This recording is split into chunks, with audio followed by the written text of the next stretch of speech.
Yogah Karmasu Kaushalam.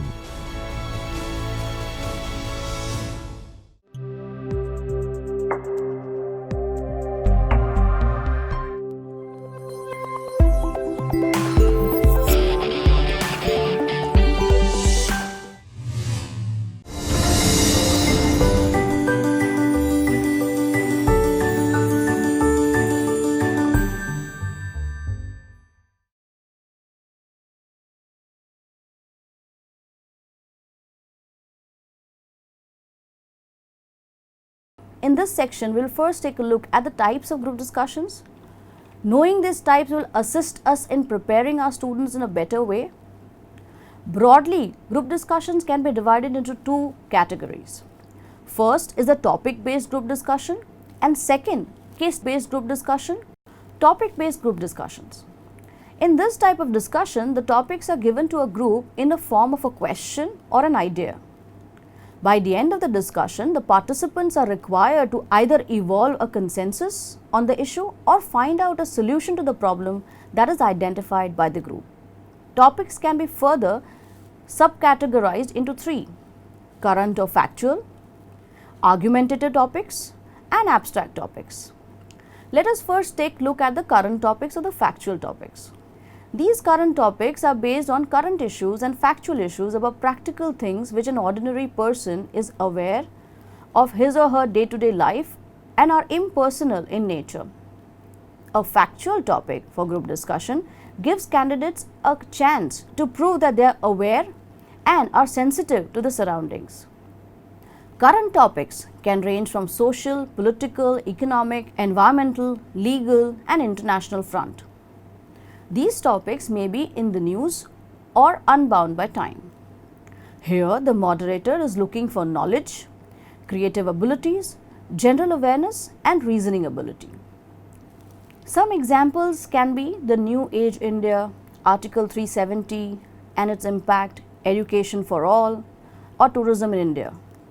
As an educator, we must inculcate the ability and habit of reading in our students so that they are aware of the current topics. Regular reading would help them develop content for their discussion. The second subcategory in the topic-based group discussion is argumentative topics. Such topics are controversial in nature and are a subset of a factual topics and require a candidate to take a stand either for or against the topic. While discussing these topics, candidates may feel embarrassed or uncomfortable. In group discussions where these topics are given, the aggression may be high. Students must be trained to keep this in control and also to counter it using assertive communication skills. The idea behind giving a topic like this is to see how much maturity the candidate is displaying by keeping his or her temper in check, by emotionally and logically arguing a point of view without getting personal or emotional. These topics are given to create a difference of opinion and to check how open the candidate is to the new ideas and how easily can a candidate evaluate ideas and issues.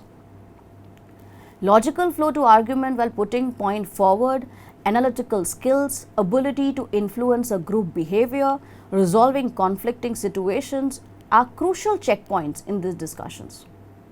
Some examples can be: television degenerates moral values in the youth today. Reservation should be removed. Women make better managers. The last subtype is of abstract topics. These are mostly ambiguous in nature. While discussing these topics, the participant will think laterally and ultimately link the abstract with the known facts. If the checkpoints of a discussion are creative thinking, imagination, and common sense, then the group might be given such a topic. These topics are open and their scope depends on the imaginative thinking of the candidate. These discussions are rather superficial and the perspectives change with greater pace as compared to the other two topics. These are the most difficult and test one's ability to think when confronted with unexpected situations. Topics such as black, pink, zero, noise, and chaos For example, an eye for an eye turns the whole world blind can be considered as an abstract topic. The second main category in group discussion is called case-based group discussion. The case study tries to simulate a real-life situation. Information about the case or a situation will be given to the candidates and they will be asked to resolve the situation as a group. A couple of questions can also be given after the case. Candidates have to find answers to the problem using information available in the case. It is important to read the case very carefully and the candidates must not miss even the slightest detail, as every detail can be crucial for giving solutions. In the case study, there are no incorrect answers or perfect solutions. The objective is to get the participants to think about the situation from various angles. Examples are often typical to organizations in real-life situations. One such example of a case-based group discussion can be a case of how an HR manager should deal with a directive from his management to reduce the workforce of the company when he disagrees with the decision. Or a case of how to deal with a strong performer in a company who delivers results but has a very poor interpersonal skills. Now we shall discuss skills used in a group discussion.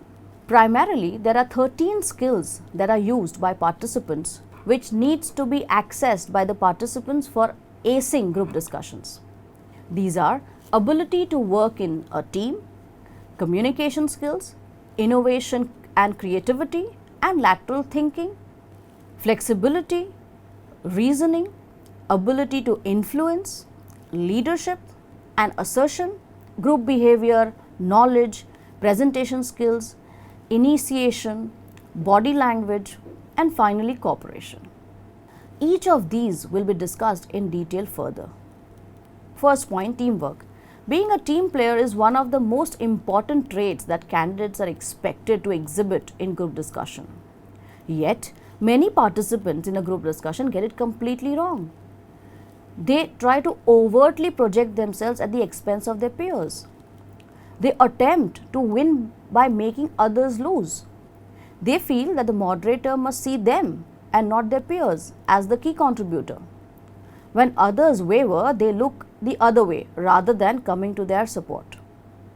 Employers look for team skills in situations that mimic the workplace. In the real world, many employers stand out by exhibiting exemplary teaming skills while others get stuck due to the lack of this trait. A person must demonstrate the skills to build up a team consensus around his position. One of the more difficult soft skills one must possess is the ability to turn around people with opposing views. There is a possibility that during a group discussion, some participants appear reticent or deviate from the topic, or even become emotionally clayed. Some participants may also come across as being low in self-confidence for some reason. In such cases, a good team player will proactively bring the person in the middle of the discussion and steer him effectively towards the intended direction. This brings out the ability of the person to get the best out of his team, with the power to thrive in the team effectively. Secondly, communication skills, which also includes listening. Communication skills mean effectively communicating thoughts to listeners. It is a two-way process with equal importance given to both the sender and the receiver. Some of the key tenets of effective communication are: first, being meaningful while communicating, taking care of the overtones as well as the basic content of the message. Second, to take the opportunity as and when it arises in conveying something of interest and value to the receiver. Third, modulating tone to emphasize a position while seeking others' special attention. Fourth, not interrupting others when they are speaking. Fifth, the choice of words that demonstrate professionalism, which avoids words that hurt or disrespect. Sixth, use of simple words and phrases. Seventh, asking relevant questions to participants. Eighth, in addition to all of the above, there are a few fundamental requirements which include depth of vocabulary, proper grammar, correct accents and intonation patterns of the English language, fluency of speech. Listening inculcates more knowledge than speaking. It is not always possible to know every subject, but if the candidate is attentive, they will get some idea about the subject and be able to formulate some thoughts that can be verbally delivered. Even without proper knowledge, one can succeed in a group discussion, provided one has developed the art of skillful listening. Skillful or active listening calls for active participation. That means when a candidate is speaking, he or she should be encouraged rather than interrupted. One can improve listening skills through convenient listening. For instance, when the government is criticized for any action, most people usually speak gibberish and castigate politicians rather than criticizing policies. A skillful listener should disregard personal castigation and register the correct criticism, which will help them in the long run. The third skill to be accessed and assessed through group discussion is innovation, creativity and lateral thinking. Organizations look for creative people, people who have lateral thinking ability and the ones who think out of the box. Therefore, it is no surprise that group discussions try to identify people with an innovative bent of mind. In the continuous and linear process of group discussion, people with creative thinking can change the thread by bringing in a fresh string of thoughts. Their lateral thinking opens a new line of thoughts which others may miss.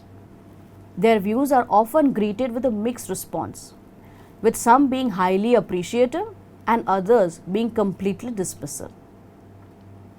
Creative people often need the support of some open-minded leaders to take their innovative ideas to a conclusion and ensure that it gets the airtime to be discussed and not dismissed prematurely. Lateral thinking often helps in resolving deadlocks. When the views of a group get sharply polarized, a person who offers an out-of-the-box perspective may help the group reach a common ground. Besides this, creative people also find unique ways like storytelling and real-life examples, anecdotes to make a compelling argument. The fourth skill, that is the flexibility. Flexibility is an important personality characteristic that is very crucial in a group discussion. Having a firm point of view that is inflexible creates an impression of being stubborn. Organizations regard people who are flexible in their approach, who are willing to change their opinion and adjust where there are compelling reasons to do so. Hence, group discussion tries to identify people who can take flexible stand. The expectation is to evolve a consensus in a group. This requires listening to and deliberating on multiple different points of view with an open mind. This may require one to sometimes stand by the original position or tune or modify it or sometimes even drop it completely. It is important to recognize that being flexible is not looked down upon by others as a sign of weakness. It is a sign of self-confidence and maturity. Fifth, reasoning. This is one of the more difficult aspects of group discussion. It demonstrates the ability to comprehend the essence of the given topic and put forward a compelling argument. Many participants fail to read the intent of the topic and what it is trying to test. Several others go off track while communicating. Few others contradict themselves due to lack of clarity in their own mind. A GD, a group discussion, should not be looking like a debate. It is a discussion, and its objective is to analyze the topic from various points of view and arrive at a recommendation or a shared position. People with strong reasoning skills do not instantaneously jump into a single thread of argument.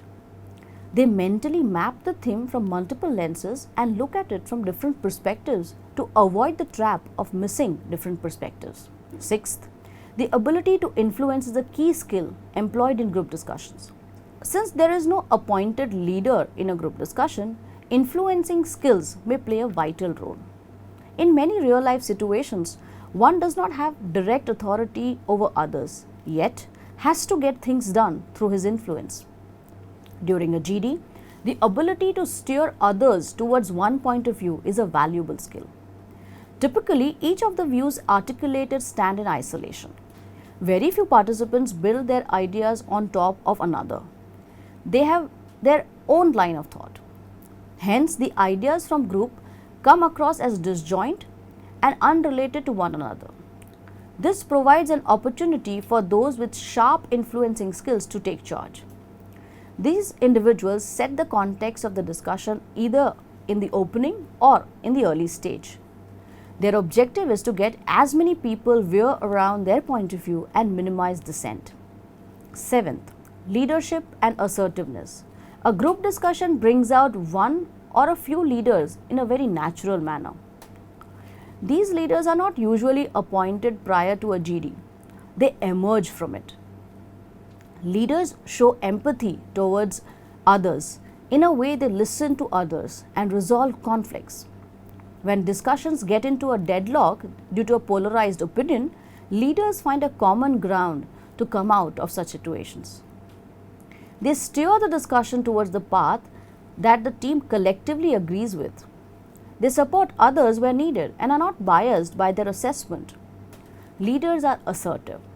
They make powerful comments themselves and drive the group towards recommendations and decisions. When the discussions deviate from the given, leaders play a vital role in bringing the discussion back to the ground. Eighth point, group behavior. In a group discussion, we are not trying to convince anyone forcefully. One should render constructive suggestions, thereby contributing meaningfully. The ability to handle a group and work as a group member is checked here. Ninth, knowledge. This is the most important prerequisite. The group discussion assesses the personality traits of an individual, including the intellectual and dynamic qualities, the social attributes, and the power to motivate and influence others into participation. A candidate needs in-depth knowledge about the topics in order to succeed in all these points. Here, the knowledge has to be extensive and one cannot limit himself. For instance, a candidate cannot say that since he is from a science background, he cannot speak. One is supposed to be well-read and versatile. A candidate who knows numerous topics will speak with authority, confidence, and interest and inspire others to speak well too. 10th, presentation. Being knowledgeable is most beneficial. But if your presentation is not good, there will be no positive impact on your knowledge. Always fine-tune whatever you have learned and don't get complacent with it. Many times, despite having a complete command of the subject, a candidate fails to impress the co-coordinator thanks to the poor presentation skills. A presentation should have a proper beginning and a logical conclusion. In trying to exhibit their knowledge, a candidate sometimes gets over-enthusiastic and goes overboard only to end up in a confused manner. A formal presentation would seem like a lecture rather than a group discussion. Finally, a good presentation can also make up for the partial lack of knowledge. Then it's initiation. Speakers who initiate the discussion are usually selected, but it is due to their knowledge and command over the topic. Do not be under the illusion that if you initiate the discussion, you automatically stand selected or it reflects your leadership qualities. Only initiate a discussion if you are quite acquainted with the topic. Or else, listen well and speak at number 3 or 4. Once the candidate initiates, he or she should define the topic before voicing an opinion. In fact, an initiator's task is easy. In simply explaining the topic, he or she can consume the usual time of 1.5 minutes. Initiating also gives one more leeway, but you can only capitalize on this if you have sufficient knowledge about the topic chosen. Then there is body language. This plays a vital role in selection as it transmits signals about your frame of mind. Facial expressions and body gestures communicate more than spoken words. Expressions, eye contact, sitting posture, the tone of the voice indicate the amount of interest the person has and also his feelings. In a group discussion, the moderator is watching you and your body language conveys your feelings. It is very important to maintain eye contact with the person who is speaking. Then there is cooperation. A cooperative attitude helps a candidate avoid unhealthy conflict. However, healthy conflict should not be avoided. You have the right to disagree and state your reasons for this, but you should not be disagreeable. Good support ensures a good relationship with others and eventually brings success. Rapport building starts from the very first step of paying compliments, exchanging pleasantries, and sharing experiences with others. If you respect the viewpoints of the other and the energy and the effort put into expressing his ideas, you are bound to win their confidence, regards, and reciprocation. With this, we come to the end of section 2.